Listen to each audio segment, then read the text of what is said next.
Video like जरूर कर लीजिए और ऐसे वीडियो लगातार फ्री में पाने के लिए चैनल को तुरंत सब्सक्राइब कर लीजिए और बेल आइकन को जरूर टैप कर लीजिए ताकि आगे भी सारे वीडियो आपको मिलते रहे। यूट्यूब में फॉलो करते हैं तो प्लीज ये वाला फ्री टेलीग्राम चैनल जरूर ज्वाइन कर लीजिएगा। सारे नोटिफिकेशन सारे अपडेट यहीं पे आते हैं, ध्यान रखिए। नमस्कार दोस्तों, आप सभी का स्वागत है स्टडी फॉर एग्जाम्स में। दोस्तों, आज से हम लोग जो है UP triple S C PT के लिए करंट अफेयर की सीरीज शुरू कर रहे हैं। इसमें हम लोग टॉपिक वाइज जो इंपॉर्टेंट करंट अफेयर है वो आपको इस वीडियो के माध्यम से कवर कराया जाएगा। तो सबसे पहले हम लोग नियुक्ति के टॉपिक को शुरू करते हैं। देखते हैं पहली नियुक्ति। वर्तमान में जो मुख्य चुनाव आयुक्त हैं वह आपके ज्ञानेश कुमार जी हैं, जो भारत के जो है 26वें मुख्य चुनाव आयुक्त बने हैं। काफी चर्चा में भी रहे हैं। और अन्य जो चुनाव आयुक्त होते हैं वर्तमान में वह आपके विवेक जोशी और सुखवीर संधू हैं। आप लोग जानते हैं कि चुनाव आयुक्त जो है 3 सदस्यीय आयोग है। इसमें एक चेयरमैन होते हैं, अध्यक्ष होते हैं और 2 आपके अन्य सदस्य होते हैं। तो अन्य जो चुनाव आयुक्त हैं ये आपके विवेक जोशी और सुखवीर संधू हैं। अगला आपका मुख्य न्यायाधीश जो सर्वोच्च न्यायालय के वर्तमान में है वह BR गवाई जी हैं और यह भारत के जो है 52वें मुख्य न्यायाधीश हैं। वर्तमान महान्यायवादी कौन है जिन्हें हम अटॉर्नी जनरल ऑफ इंडिया के नाम जानते हैं? वह आपके R वेंकटरमण जो है ये भारत के 16वें महान्यायवादी हैं और इनके सहयोग के लिए जो है सॉलिसिटर जनरल ऑफ इंडिया होते हैं जिनका नाम तुषार मेहता है। तुषार मेहता जो है सॉलिसिटर जनरल ऑफ इंडिया हैं वर्तमान में। राष्ट्रीय हरित न्यायाधिकरण के जो अध्यक्ष हैं वह न्यायमूर्ति प्रकाश श्रीवास्तव जी हैं, जो राष्ट्रीय हरित न्यायाधिकरण के अध्यक्ष हैं। राज्यसभा में उपसभापति जो है हरिवंश नारायण सिंह हैं। वर्तमान में जो राज्यसभा में सभापति नहीं है क्योंकि वर्तमान में जो है उपराष्ट्रपति का जो पद है वह वर्तमान में खाली है। जयदीप धनखड़ जी ने अपना त्यागपत्र दे दिया है, इसलिए उपराष्ट्रपति जो पद है वह खाली चल रहा है इस टाइम। राज्यसभा की महासचिव जो है वह प्रमोद चंद्र मोदी हैं और राज्यसभा में जो नेता विपक्ष हैं वह मल्लिकार्जुन खड़गे जी हैं।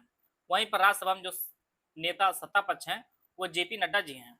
इसी प्रकार से 18वीं लोकसभा के जो अध्यक्ष चुने गए हैं वह ओम बिरला जी चुने गए हैं और लोकसभा में जो नेता विपक्ष हैं वह राहुल गांधी जी हैं। लोकसभा के जो महासचिव हैं वह उत्पल कुमार सिंह हैं।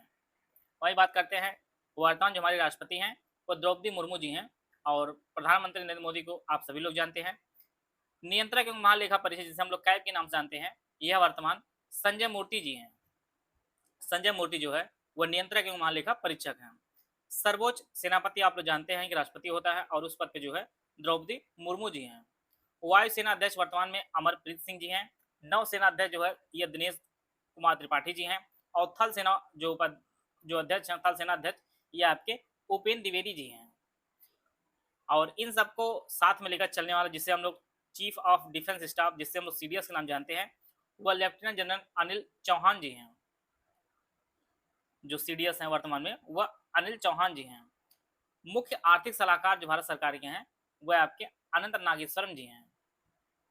इसी प्रकार से प्रधान वैज्ञानिक सलाहकार जो भारत सरकार के हैं वह अजय कुमार जी हैं।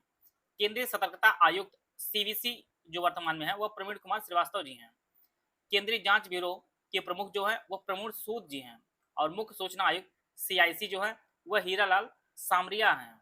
इसी प्रकार से इंटेलिजेंस ब्यूरो के जो निदेशक हैं वह तपन कुमार डेका जी हैं और रिसर्च एंड एनालिसिस विंग के जो प्रमुख हैं वह पराग जैन बनाए गए हैं।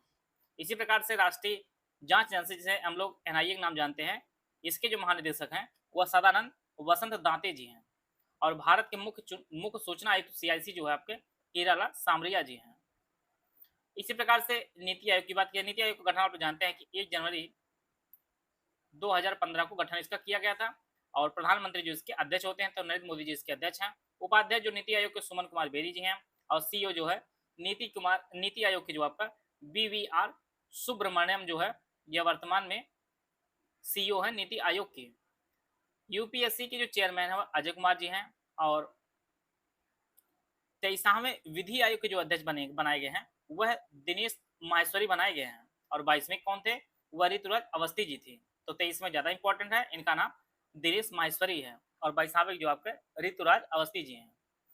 इसी प्रकार से राष्ट्रीय महिला आयोग के जो अध्यक्ष अब वर्तमान में बनाई गई हैं, वर्तमान में है इस पद पर, वह विजया रहाटकर जी हैं। ये परीक्षा दृष्टि काफी इंपॉर्टेंट है। राष्ट्रीय पिछड़ा आयोग के जो अध्यक्ष बनाए गए वह हंसराज गंगाराम अहिर जी हैं और 7वें वेतन आयोग के अध्यक्ष जो है अशोक कुमार माथुर जी हैं।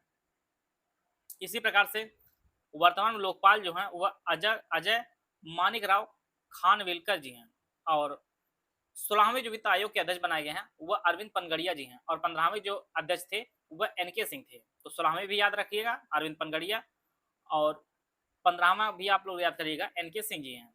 राष्ट्रीय अनुसूचित जनजाति आयोग के जो अध्यक्ष हैं वो अंतर सिंह आर्य हैं। इसी प्रकार से राष्ट्रीय अनुसूचित जाति आयोग के जो अध्यक्ष हैं वो किशोर मकवाना जी हैं। राष्ट्रीय मानवाधिकार आयोग के जो अध्यक्ष हैं वह वी रामा सुब्रमण्यम है, जो यह जो है राष्ट्रीय मानवाधिकार के 9वें जो है अध्यक्ष हैं। राष्ट्रीय बाल अधिकार संरक्षण आयोग के जो अध्यक्ष हैं वो प्रियांक कानूनगो जी हैं। राष्ट्रीय अल्पसंख्यक आयोग के अध्यक्ष सरदार इकबाल सिंह लालपुरा जी हैं। सेबी जो वर्तमान जो चेयरमैन है जिसे हम लोग भारतीय प्रतिभूति एवं विनिमय बोर्ड के नाम जानते हैं वो आपका तुहिन कांत पांडे जी हैं, जो सेबी जो चेयरमैन हैं। केंद्रीय फिल्म प्रमाणन बोर्ड के जो अध्यक्ष हैं वह रविंद्र भाकर हैं और भारतीय दूरसंचार विनियामक प्राधिकरण जिसे हम लोग ट्राई के नाम जानते हैं अनिल कुमार लोहाटी जो इसके चेयरमैन हैं। इसी प्रकार से राष्ट्रीय विशिष्ट पहचान प्राधिकरण के जो सीईओ बनाए गए हैं वह भुवनेश कुमार बनाए गए हैं। ये अभी हाल ही में नियुक्ति होती है, अभी आपकी परीक्षा दृष्टि इंपॉर्टेंट है।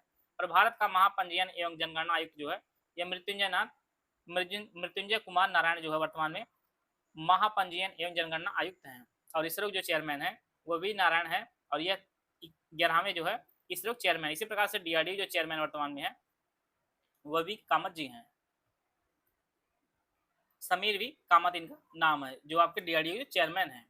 इसी प्रकार से अंतर्राष्ट्रीय नियुक्ति के बारे में बात करें तो अंतर्राष्ट्रीय क्रिकेट परिषद जिसे हम लोग आईसीसी के नाम जानते हैं, इसके जो चेयरमैन है वह अमित शाह जी के पुत्र जयशाह हैं और यह भारत के हैं। अंतर्राष्ट्रीय क्रिकेट परिषद के जो सीईओ हैं वह जियोफ एलार्डिस हैं। इसी प्रकार से अंतर्राष्ट्रीय हॉकी महासंघ एफआईएच के जो चेयरमैन हैं वह मोहम्मद तैयब इकराम हैं और फीफा के जो चेयरमैन वो आपके जियानी इन्फिनिटनो या इटली स्विट्जरलैंड के हैं। अंतर्राष्ट्रीय मुक्केबाजी संघ के जो चेयरमैन है वह लवलीना बोर्गहेन है और बीसीसीआई जो चेयरमैन वर्तमान में है वह रोजर बिन्नी है, जो बीसीसीआई के वर्तमान चेयरमैन है। भारतीय पुरुष क्रिकेट टीम के जो चेयरमैन है वह गौतम गंभीर हैं और भारतीय रिजर्व बैंक के जो वर्तमान गवर्नर हैं वह संजय मल्होत्रा जी हैं और ये 26वें चेयरमैन हैं। आरबीआई गठन आप लोग जानते हैं कि आरबीआई जो स्थापना हुई थी 1 अप्रैल 1935 को हुई थी। बाद में जो है 1 जनवरी वर्ष 1949 को जो इसका राष्ट्रीयकरण किया गया था। पहले जो इसका मुख्यालय था वह आपके कोलकाता में था, लेकिन वर्तमान जो इसका मुख्यालय आपके मुंबई में है। ये सभी चीज़ें आप लोग नोट कर सकते हैं।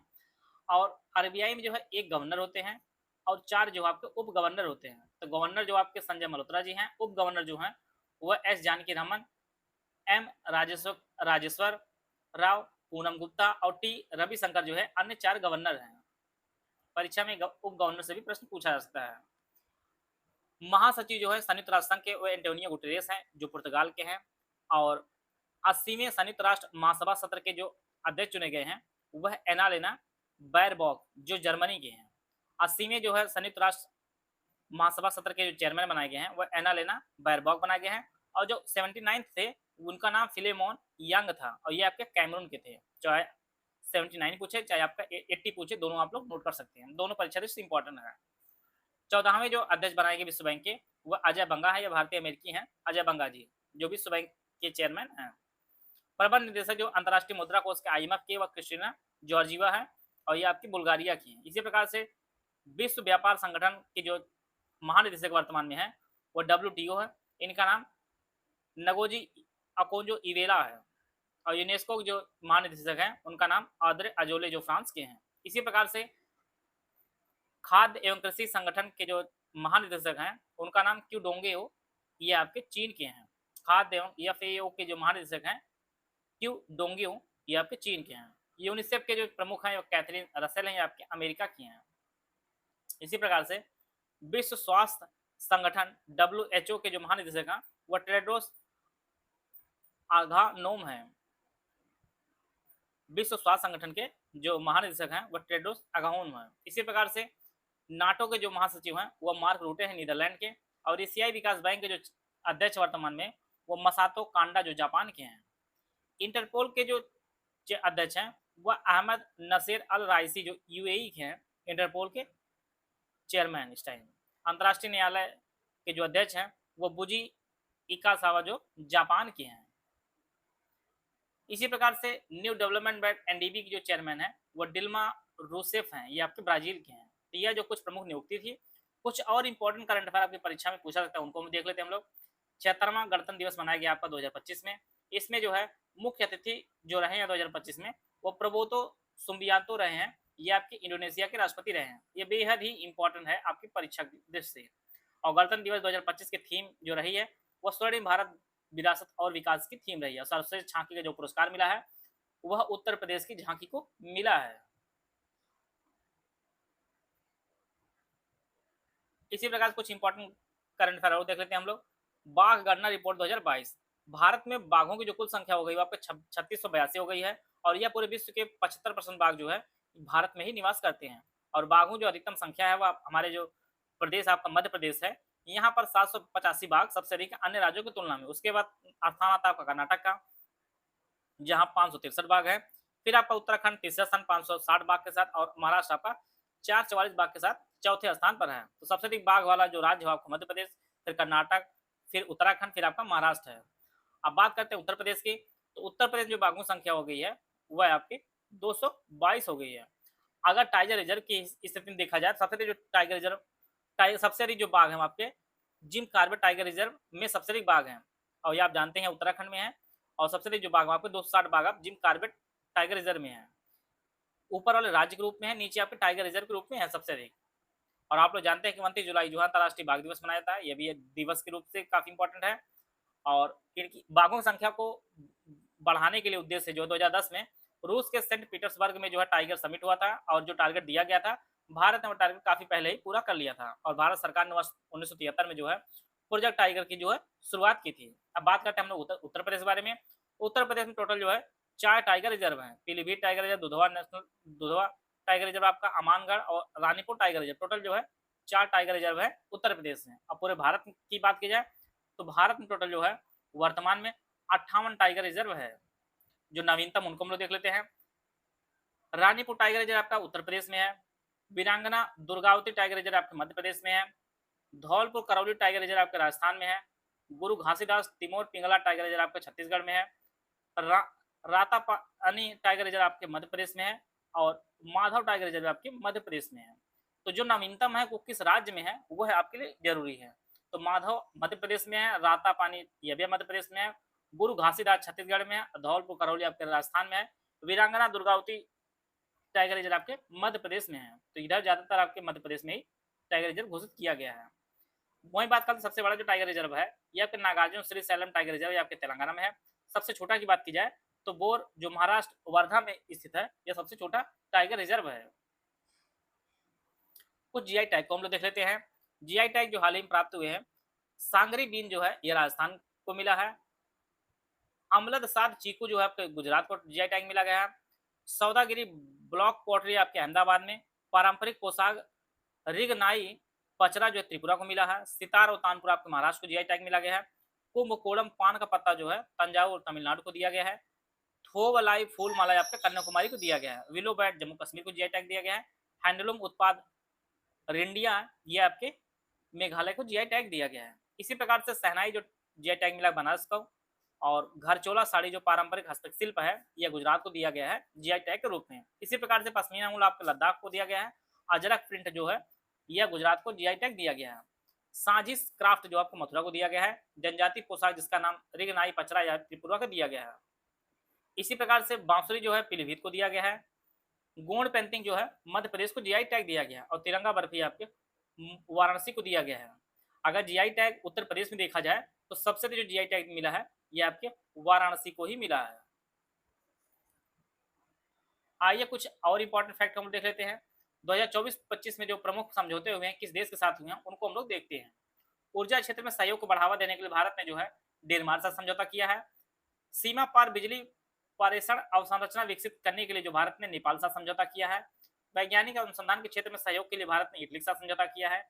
सुप्रीम कोर्ट के बीच न्यायिक सहयोग बढ़ाने के लिए भारत ने नेपाल के साथ समझौता किया है। आपदा प्रबंधन और सांस्कृतिक आदान प्रदान के लिए भारत ने जो है चिली के साथ समझौता किया है।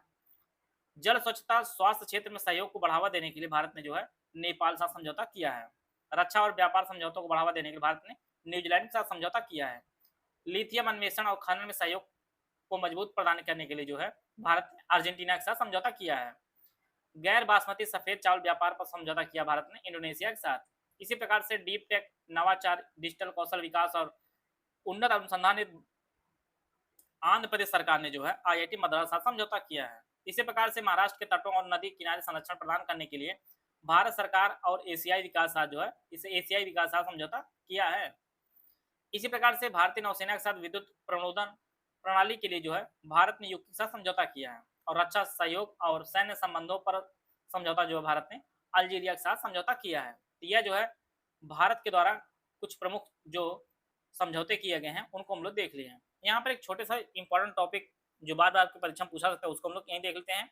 आप लोग जानते हैं सेवन सिस्टर्स के नाम से आप जानते हैं जो पूर्वोत्तर में हमारी है। तो यह जो है उनमें आपका अरुणाचल प्रदेश शामिल है, असम शामिल है, मेघालय है, त्रिपुरा है, मिजोरम है, मणिपुर है और नागालैंड है। इन सातों को जो है सेवन सिस्टर नाम जाना जाता है।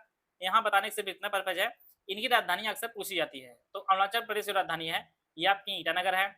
इसी प्रकार से असम की जो राजधानी है वह है असम की जो राजधानी वह दिसपुर है। मेघालय जो राजधानी वह आपकी शिलांग है। त्रिपुरा की जो राजधानी है वह अगरतला है। मिजोरम की राजधानी आइजोल है। मणिपुर का इंफॉल और नागालैंड की राजधानी जो आपकी कोहिमा है। यहाँ से प्रश्न जो है पेट के पेपर में एक देखने को मिल सकता है। यहाँ पे गठन थोड़ा दिया गया है उसको हम लोग देख लेते हैं। अरुणाचल प्रदेश गठन जो है 1987 में हुआ था। त्रिपुरा का 72 में हुआ था। नागालैंड का 1963 में हुआ था। मणिपुर का जो गठन 1972 में हुआ था। मिजोरम का जो आपका 1987 में हुआ था। असम का 1950 में। मेघालय जो है 1972 में हुआ था। और सिक्किम का जो है 1975 में हुआ था। तो यह गठन वर्ष भी आपकी परीक्षा की दृष्टि से काफी इंपॉर्टेंट है। यूपी पीसीएस प्री 2025 के हमारा मेंटरशिप बैच शुरू किया गया है। यह बैच है हमारा दोनों भाषाओं में आपको उपलब्ध होगा।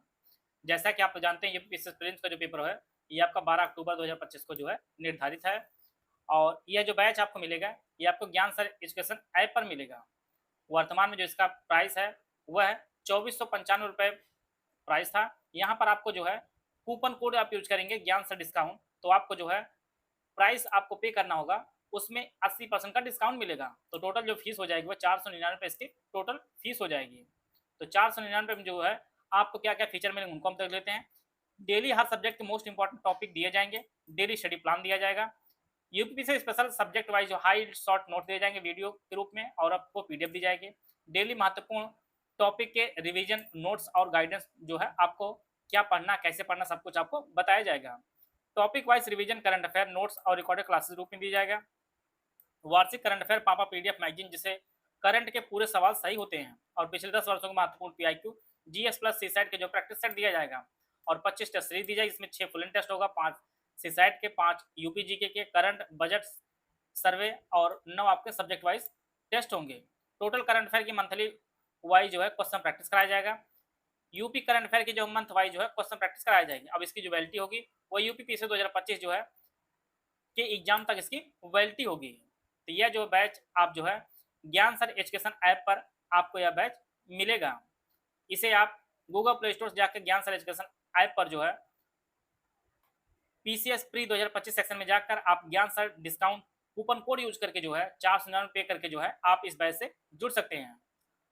अगर आपको ज्ञान सर का गाइडेंस और लास्ट मिनट टिप्स और मोटिवेशन और एससीएस टीम और डेली बेसिस पे डाउट क्लियरेंस आपको चाहिए तो आप जो है 1000 रुपये और देकर एससीएस टेलीग्राम मेंटरशिप ग्रुप जो ज्वाइन कर सकते हैं। अगर आप यह मेंटरशिप आप ज्वाइन करना चाहते हैं तो 8564880530752384455969606608 ये 3 दिए गए नंबर है।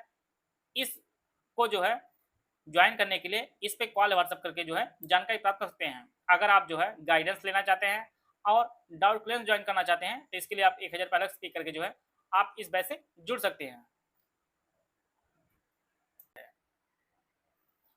यहाँ पर कुछ प्रमुख मोबाइल ऐप हैं जो हाल ही में लॉन्च किए गए हैं उनको हम लोग देख लेते हैं। बच्चों को नियमित टीकाकरण को बेहतर बनाने के जो है राइज ऐप शुरू किया गया है, लॉन्च किया गया है उत्तर प्रदेश सरकार द्वारा। टिकट बुकिंग प्रक्रिया को आसान बनाने के लिए जो है स्व रेल ऐप लॉन्च किया गया है भारतीय रेल द्वारा। आर्थिक और वित्तीय डाटा तक पहुंच प्रदान करने के लिए आरबीआई डाटा पोर्टल लॉन्च किया गया है भारतीय रिजर्व बैंक द्वारा। निवेशक म्यूचुअल फंड में अपने निवेश को ट्रैक करने के लिए मित्र पोर्टल लॉन्च किया गया है सेबी द्वारा। भगोड़ों को पकड़ने के लिए एसबीआई का एक पोर्टल है भारत पोल पोर्टल, और इसे जो है गृह मंत्री अमित शाह ने लॉन्च किया है। सार्वजनिक वितरण प्रणाली को आधुनिक बनाने के लिए स्कैन पोर्टल लॉन्च किया गया। उपभोक्ता मामले एवं खाद्य मंत्रालय द्वारा इसका शुरू किया गया स्कैन पोर्टल को। इसी प्रकार से अधिकारियों को आधुनिक बनाने एवं युद्ध स्तर के लिए तैयार करने के लिए एकलव्य पोर्टल लॉन्च किया गया है भारतीय सेना द्वारा। अपने आपूर्ति श्रृंखला प्रबंधन प्रणाली को आधुनिक बनाने के लिए अन्य दर पर पोर्टल लॉन्च किया गया है भारतीय खाद्य निगम एफसीआई द्वारा इसे लॉन्च किया गया है। संज्ञान ऐप को लॉन्च किया गया भारतीय सुरक्षा बल द्वारा। सारथी 2.0 ऐप को लॉन्च किया गया सेबी द्वारा। और प्रवाह पोर्टल जो लॉन्च किया गया है आरबीआई द्वारा। परीक्षा में सीधे पूछेगा कि प्रवाह पोर्टल किसने लॉन्च किया गया, तो आरबीआई लॉन्च किया गया। संज्ञान पोर्टल भारतीय रेलवे सुरक्षा बल ने इसे लॉन्च किया है। प्रमुख अंतर्राष्ट्रीय सम्मेलन को हम देख लेते हैं। सबसे पहला जो सम्मेलन देखेंगे 51वां G7 शिखर सम्मेलन 2025 कनान एक्सिस कनाडा में इसका आयोजन किया गया था, और यह तो 51वां हुआ। 52वां जो आपका होगा ये फ्रांस 2026 में इसका आयोजन होगा, और 2025 में आयोजन हुआ था 51वां। ये आपका कनान एक्सिस ये आपका कनाडा में स्थित है। 46वां आसियान शिखर सम्मेलन 2025 जो आयोजित किया गया था वह 26 और 22 मई 2025 को कुआलालंपुर मलेशिया में इसका आयोजन किया गया था। विश्व हाइड्रोजन शिखर सम्मेलन का आयोजन 20 मई 2025 को रॉटरडैम जो नीदरलैंड में है वहां पर इसका आयोजन किया गया था। और जैसा कि आप लोग जानते हैं कि भारत जो है 2047 तक स्वतंत्र ऊर्जा प्राप्त करने और 2070 तक जो है शुद्ध शून्य कार्बन उत्सर्जन तक लक्ष्य पहुंचने का लक्ष्य है। यह लक्ष्य बेहद इंपॉर्टेंट 2070 वाला भी और 2047 वाला भी है। लेकिन शुद्ध शून्य कार्बन उत्सर्जन का जो लक्ष्य कई बार परीक्षा में पूछा भी गया है, आगे की आपके लिए भी इंपॉर्टेंट है।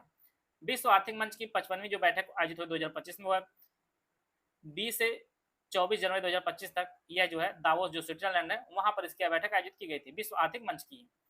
9वीं क्वाड विदेश मंत्री जो बैठक आयोजित की 2025 में 21 जनवरी 2025 को वाशिंगटन डीसी अमेरिका में जो इसका आयोजन किया गया था। आप लोग जानते हैं क्वाड जो है 4 देशों का एक समूह है। इसमें भारत, ऑस्ट्रेलिया, अमेरिका और जापान जो है ये 4 देश सम्मिलित हैं।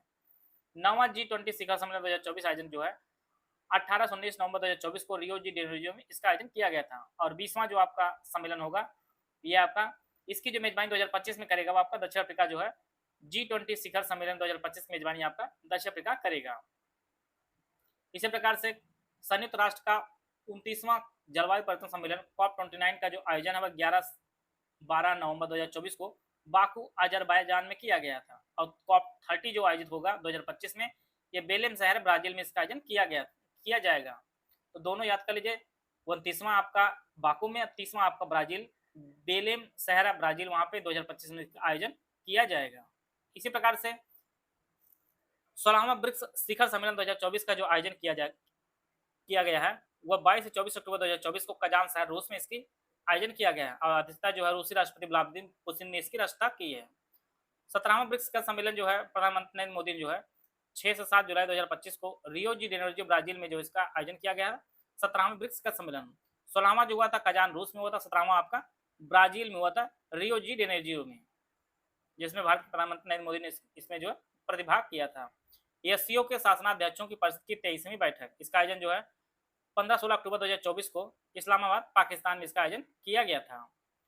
34वां नाटो शिखर सम्मेलन 2024 9 से 11 जुलाई 2024 को वाशिंगटन डीसी में इसका आयोजन किया गया था, और 35वां जो 2025 में होगा हेग नीदरलैंड में इसका आयोजन किया जाएगा।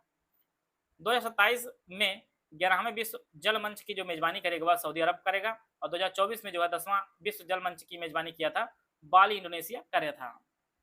तो यह जो है कुछ महत्वपूर्ण जो है सम्मेलन रहे हैं।